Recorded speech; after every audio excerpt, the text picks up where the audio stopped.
Nalubong din ng nakabibiging katahimikan. Sigurado kayo, laki gusto pag-usapan ngayong gabi. Susunod na mga araw lang. Okay, sige. Salamat sa inyo. Hinayaan mo kaming maubos dahil mas importante sa'yo ang peace process mo. We seek for clear answers from the other party of the peace process. Ano ba itong overkill na to na ginawa niyo sa mga tao mo? Simpleng mga tao lang ito eh.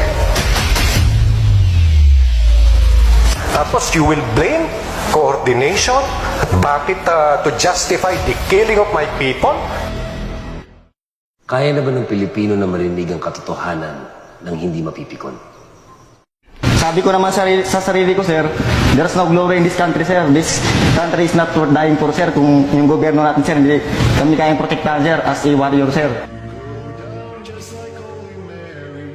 So I'd like to tell the Filipino people, I'm your last card.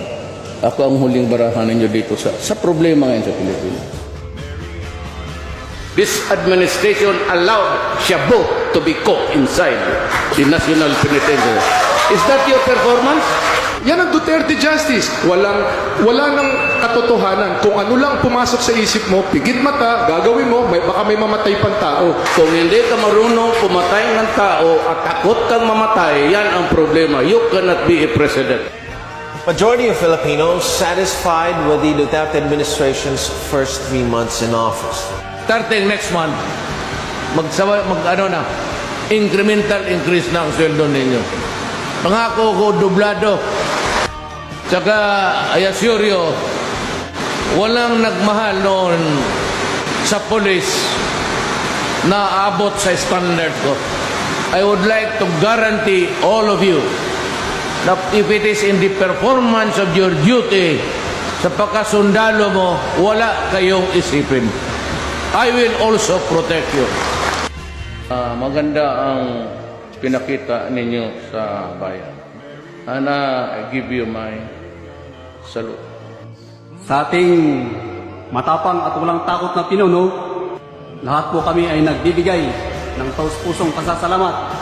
Sinadalangin po namin ang iyong tagumpay sa bawat pagsagawa ng mga pagbabago sa mga kalakaran ng ating gobyerno.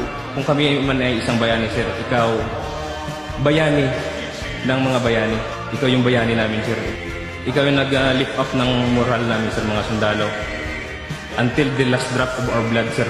Makikipaglaban kami, sir, sa under ng iyong pamumuno, sir. Kami ay mamamatay, sir, sa paglilingkod sa bayan. Dahil nakita namin ang aming presidente na talagang sincero. May honor ba tayo? Lakasan mo, may honor ba tayo?